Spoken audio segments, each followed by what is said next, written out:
ತಾರತಮ್ಯ ಆಗ್ತಾ ಇದೆ.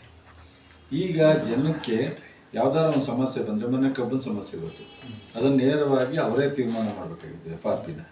ಆದರೆ ರಾಜ್ಯ ಜನಕ್ಕೆ ಏನಾಗುತ್ತೆ, ಕೆಲವರು ಗೊತ್ತಿದೆ ಕೇಂದ್ರ ಸರ್ಕಾರದ ಜವಾಬ್ದಾರಿ ಇದು ಅಂತ. ಆದರೆ ಹೌದು ಕೇಂದ್ರ ಸರ್ಕಾರದ ಜವಾಬ್ದಾರಿ, ಆದರೆ ನಾವು ಅವರನ್ನ ಬೆಟ್ ಮಾಡ್ಕೊಂಡು ತೋರ್ಕೊಂಡ್ರಾದ ನಮಗೆ ಸಿಕ್ಕೋರು ನೀವು ಬೇಗ ತಕ್ಷಣ ಬಗೆಹರಿಸ್ಬೇಕು ಅಂತಾರೆ. ನಾವು ಯಾರ ಹತ್ರ ಇದ್ದೀವಿ ಅವ್ರಿಗೆ ಅದರ ಭಾರ ಬೀಳುತ್ತೆ. ದೂರ ಇರೋರು ಸ್ವಲ್ಪ ಅವಾಯ್ಡ್ ಆಗಲಿಕ್ಕೆ, ಅದರಿಂದ ದೂರ ಇರಲಿಕ್ಕೆ ಪ್ರಯತ್ನ ಮಾಡ್ತಾರೆ. ಹಾಗಾಗಿ ಬಹುಶಃ ಇದು ಹಿಂಗೆ ನಡೀತಾ ಒಂದು ದಿವಸ ಕೇಂದ್ರ ಸರ್ಕಾರದ ಮೇಲೆ ಇಡೀ ರಾಷ್ಟ್ರದ ಒಂದು ಎಲ್ಲ ರಾಜ್ಯ ಸರ್ಕಾರಗಳು ಅಥವಾ ಎಲ್ಲ ಜನರು ದಂಗೆ ಹೇಳೋವಂಥ ಒಂದು ಸನ್ನಿವೇಶ ಬರ್ಬೋದು. ಇವತ್ತಿಗೆ ಅದು ಅವರು ಸ್ವಲ್ಪ ಅವಾಯ್ಡ್ ಮಾಡ್ಕೋಬೋದು. ಒನ್ ಡೇ ಯಾವತ್ತಾರ ಒಂದು ದಿವಸ ಇದು ವಿಕೋಪಕ್ಕೆ ಒಂದು ದಿವಸ 1, 2, 3, 4 ಹಿಂಗೆ ಹೋಯ್ತಾ ಇದ್ದಾಗ ಯಾವತ್ತಾರ ಒಂದು ದಿವಸ ದೊಡ್ಡ ದಂಧೆ. ನಾವು ದಾಖಲೆ ಸಮೇತ ಚರ್ಚೆಗೆ ನಾನು ಸಿದ್ಧ ಇದ್ದೀನಿ ಒಂದು ಸವಾಲು ಹಾಕಿದ್ದಾರೆ ಸರ್ ಕುಮಾರಸ್ವಾಮಿ. ಫಸ್ಟ್ ಟೈಮು ನಾನು ಬರ್ತೀನಿ ಅಂತ ಹೇಳಿರೋದು. ನಮ್ಮ ಸಿದ್ದರಾಮಯ್ಯವ್ರ ಎಸ್ ಅಂತ ಹೇಳಾಯ್ತಲ್ಲ, ಒಂದೇ ಮಾತು ಆಯ್ತು ಬರ್ಲಿಕ್ಕೆ. ಅಲ್ಲ ಸರ್, DK ಶಿವಕುಮಾರ್ ಅವರು ಕರೆದಿದ್ರು ಅವರನ್ನ ಡಾಕ್ಯುಮೆಂಟ್ಸ್ ಸಮೇತ ಅವರು ಚರ್ಚೆ ಬರಲಿ, ಅದು ಬೇರೆ ವಿಚಾರ ಮಾಡಲಿ ಅಂತ ಹೇಳಿ. ನಿನ್ನೆ ನಾವೇನು ಸುಮ್ಮನೆ ಬರಲ್ಲ, ವಿತ್ ಡಾಕ್ಯುಮೆಂಟೇ ಬಂದು ನಾವು ಚರ್ಚೆಗೆ ಸಿದ್ಧರಿದ್ದೀವಿ. ನಮ್ಮ ಕುಮಾರಸ್ವಾಮಿಯವರು ಯಾವತ್ತಾರ ಇಷ್ಟು ವರ್ಷದಲ್ಲಿ 2004 ಪ್ರಪ್ರಥಮ MLA ಅವರು, ಪ್ರಪ್ರಥಮ MLA ಅವತ್ತೇ ಮುಖ್ಯಮಂತ್ರಿ ಆದರು 2007 ಇಲ್ಲಿವರೆಗೆ ಯಾವುದಾರ ಒಂದು ಡಾಕ್ಯುಮೆಂಟು ಇಟ್ಕೊಂಡು ಚರ್ಚೆ ಮಾಡಿ ಪ್ರೂವ್ ಮಾಡಿರ್ತಕ್ಕಂಥದ್ದು ನನಗಂತೂ ಗೊತ್ತಿಲ್ಲ. ನಾನು 99ರಿಂದ ಇರ್ತೀನಿ, 2004ರಿಂದ ಅವರು ಇದ್ದಾರೆ, ನಾನು ಇದ್ದೀನಿ. ಯಾವುದು ನನಗಂತೂ ಗೊತ್ತಿಲ್ಲ. ನಿಮ್ಗೆ ಯಾರಿಗಾರ ಗೊತ್ತಿದ್ರೆ ಹೇಳಿ. ಇಲ್ಲಿವರೆಗೆ ಮೀಡಿಯಾ ಕೇಳ್ತಾರೆ, ಪಬ್ಲಿಕ್ನಲ್ಲಿ ಹೇಳ್ತಾರೆ, ಅಸೆಂಬ್ಲಿಯಲ್ಲಿ ಬುಕ್ ಇಟ್ಕೋತಾರೆ, ಚರ್ಚೆ ಮಾಡವ್ರೆ. ಯಾವತ್ತೂ ಸಹ ಪ್ರೂವ್ ಮಾಡಿದ್ದ ನಾನು ನೋಡಿಲ್ಲ. ಸೊ ಇವತ್ತು ಸಿದ್ದರಾಮಯ್ಯನವರು ನಮ್ಮ ರಾಜ್ಯದ ಒಬ್ಬ ಮುಖ್ಯಮಂತ್ರಿ, ನಮ್ಮ ಸರ್ಕಾರ, ನಮ್ಮ ಮುಖ್ಯಮಂತ್ರಿ DK ಅವರು ಹೇಳಿದ್ದಾರೆ ಚರ್ಚೆ ಮಾಡೋಕ್ಕೆ ರೆಡಿ. ಅದರಲ್ಲೇನು ಹೇಳೇ ಮಾತು, ಒಂದು ಪತ್ರ ಬರೀಲಿ ಮುಖ್ಯಮಂತ್ರಿಯವರೇ, ನಾನು ಇಂಥ ಹೇಳಿಕೆನೆ ಇಂಥ ದಿವಸ ಹೇಳಿಕೆ ಕೊಟ್ಟಿದ್ದೆ, ನೀವು ಅದನ್ನು ಅಕ್ಸೆಪ್ಟ್ ಮಾಡಿದ್ದೀರ, ನೀವು ಒಂದು ದಿನಾಂಕ ಫಿಕ್ಸ್ ಮಾಡಿ, ಅದು ವಿಧಾನಸೌಧದಲ್ಲಿ ಫಿಕ್ಸ್ ಮಾಡ್ತಿರೋ, ಯಾವ್ದಾದ್ರು ಫೀಲ್ಡಲ್ಲಿ ಫಿಕ್ಸ್ ಮಾಡ್ತಿರೋ. ಸೊ ನಾವು 8 ಜನ ಕರ್ಕೊಂಬರ್ತೀವಿ, ನೀವು 8 ಜನ ಕರ್ಕೊಂಬರ್ತೀರ, ವಿತ್ ಮೀಡಿಯಾ ಮುಂದೆ ಚರ್ಚೆ ಮಾಡೋಣ ಅಂತ ಒಂದು ಪತ್ರ ಬರೀಲಿ. ಆ ಪತ್ರಕ್ಕೆ ಅವ್ರು ಅಕ್ಸೆಪ್ಟ್ ಮಾಡ್ತಾರೆ, ಹೇಳಿದ್ದಾರೆ ನೆನೆ ನಾನು ರೆಡಿ ಇದ್ದೀನಿ ಅಂತ. ಸೊ ಚರ್ಚೆ ಅಲ್ಲಿ ಅದೇನು ಡೀಟೇಲ್ ತಗೊಂಬರ್ತಾರೆ ಚರ್ಚೆ, ಅದಕ್ಕೆ ನಾವು ರೆಡಿ. ಸರ್, ಈಗ ವಿಶೇಷ ಅಧಿವೇಶನ ಕರೆದಾಗ ನಾಯಕರು ಮಾತಾಡ್ತಾರೆ ಅಂತ ಅನ್ಸುತ್ತೆ ಸರ್. ಅಸೆಂಬ್ಲಿನ ವಿಶೇಷ ವೇದಿಕೆ ಅಂತ ಕರೆದಾಗ ಅಲ್ಲಲ್ಲ, ಅಸೆಂಬ್ಲಿನಲ್ಲಿ ಅವರಿಲ್ಲ ಕುಮಾರಸ್ವಾಮಿ. ಈ ಅಶೋಕ್ ಪುಣ್ಯಾತ್ಮರು ಎಷ್ಟು ಮಾತಾಡ್ತಾರೆ ನಿಮಗೆ ಗೊತ್ತಿದೆ. ಈಗ ಅವ್ರನ್ನ ಟ್ರೈನ್ ಅಪ್ ಮಾಡಿ ಕಳಿಸ್ಲಿ. ಅಸೆಂಬ್ಲಿ ಒಳಗಡೆ ಇವ್ರಿಗೆ ಬರೋಕ್ಕಿಲ್ಲ. ಹೊರಗಡೆ ಬೇಕಾದ್ರೆ ವಿಧಾನಸೌಧದಲ್ಲಿ ಕೇಂದ್ರದ ಮಂತ್ರಿಯಾಗಿ, ಪಾರ್ಲಿಮೆಂಟ್ ಸದಸ್ಯರಾಗಿ, ಕೇಂದ್ರ ಮತ್ತು ಇದ್ರ ಮಧ್ಯೆ ನಡೀತಾ ಇರ್ತಕ್ಕಂಥ ಈ ಮನ್ರೇಗಾ ವಿಚಾರದಲ್ಲಿ ನಾವು ರೆಡಿ ಇದ್ದೀವಿ ಅಂತ ಅಂದರೆ ಅದಕ್ಕೆ ಬೇಕಾದ್ರೆ ಮಾನ್ಯ ಸಿದ್ದರಾಮಯ್ಯನವರು ನಾವು ರೆಡಿ ಇದ್ದೀವಿ ಬನ್ನಿ ಅಂತ ಅಂದರೆ ಅದನ್ನು ಮಾಡ್ಬೋದು.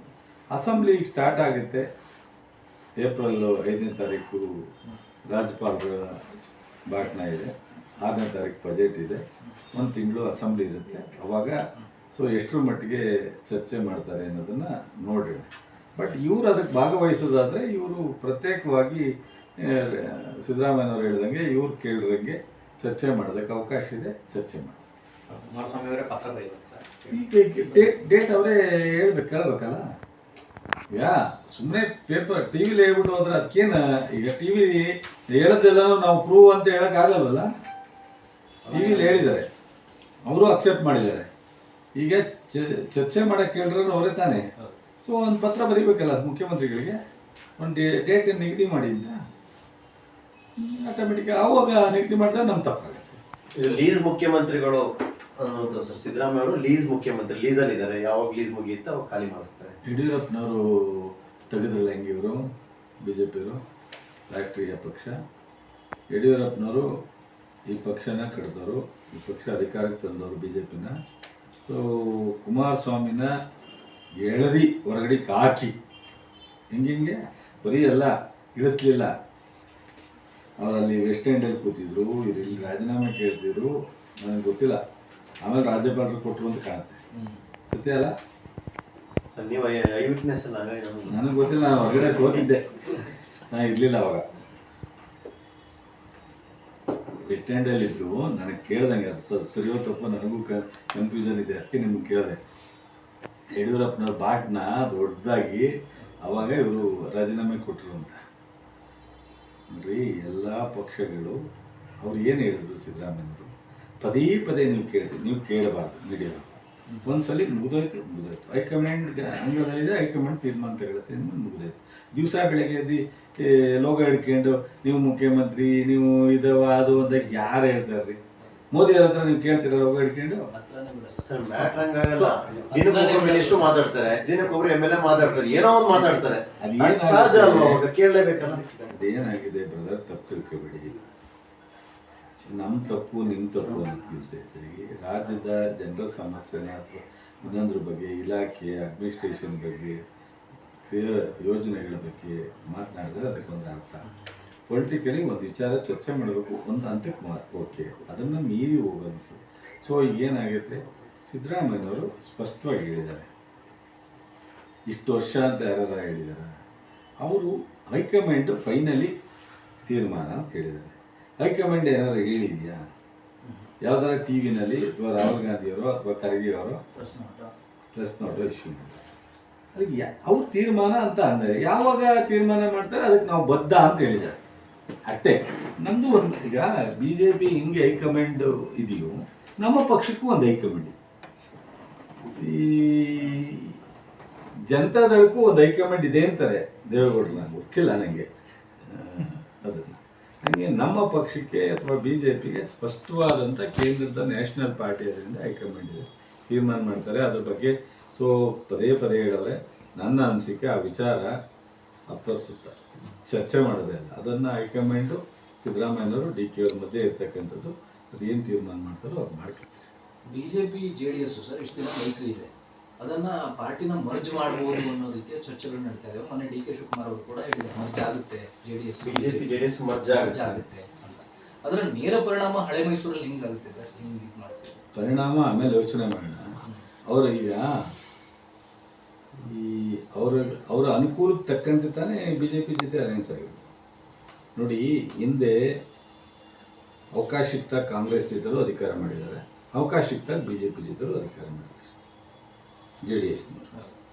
ಯಾವಾಗ ಇವರು ದೇಶದ ಲೆವೆಲಲ್ಲಿ ಪ್ರೈಮ್ ಮಿನಿಸ್ಟ್ರು ಮಾಡಿದಂಥ ಪಕ್ಷನೇ ಭಾಳ ಕೆಟ್ಟದಾಗಿ ಮಾತಾಡೋಕೆ ನಿಂತ್ಕೊಂಡ್ರು, ಯಾವಾಗ ಧರ್ಮ್ ಸಿಂಗ್ ಅವ್ರನ್ನ ಮುಖ್ಯಮಂತ್ರಿ ಮಾಡಲಿಕ್ಕೆ ಆ ಟೈಮ್ನಲ್ಲಿ ಅಲಯನ್ಸ್ ಆಗಿತ್ತು, ಮತ್ತು ಯಡಿಯೂರಪ್ಪ ಜೊತೆ ಒಂದ್ಸಲ ಅಲಯನ್ಸ್, ಮತ್ತು ಈಗ ಮೊನ್ನೆ ಕುಮಾರಸ್ವಾಮಿ ಅವರಿಗೆ ನೀವೇ ಬಂದು ಕೊಟ್ರಿ, ನಾವೇನು ಕೇಳಿದ್ವಾ, ಮನೆ ಬಾಗಿಲಿಗೆ ಬಂದಿದ್ವಿ, ಈ ಥರದ್ದೆಲ್ಲ.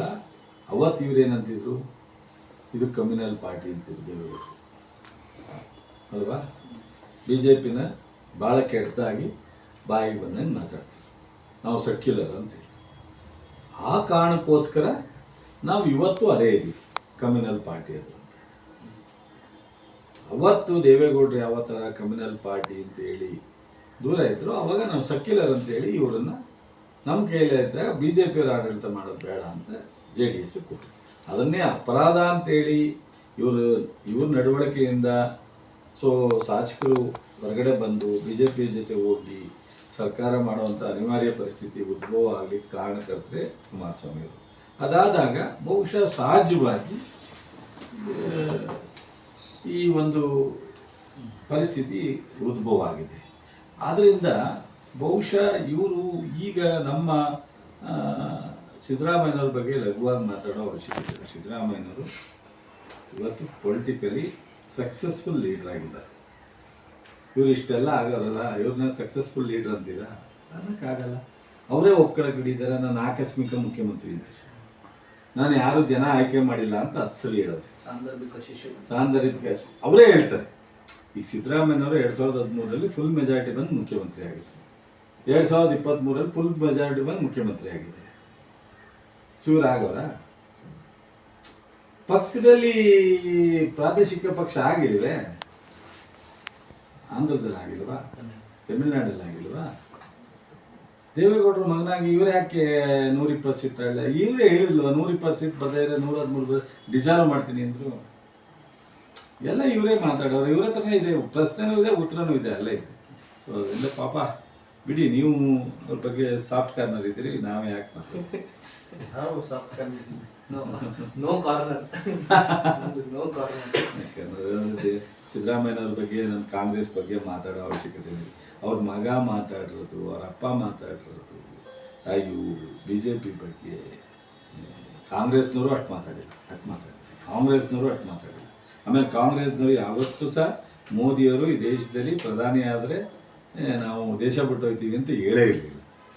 ಎಲ್ಲ ಇವತ್ತೇನಾರ ಮೋದಿಯವ್ರನ್ನ, ಬಿ ಜೆ ಪಿಯವ್ರನ್ನ ಅತಿ ಹೆಚ್ಚು ಕಠಿಣ ಶಬ್ದವನ್ನು ಉಪಯೋಗಿಸಿದರೆ ಅದು ನಮ್ಮ ರಾಜ್ಯದಲ್ಲಿ ಜನತಾದಳದ ದೇವೇಗೌಡರು, ಕುಮಾರಸ್ವಾಮಿ. ಇವತ್ತು ಅವರು ಹತ್ರ ಇದ್ದಾರೆ.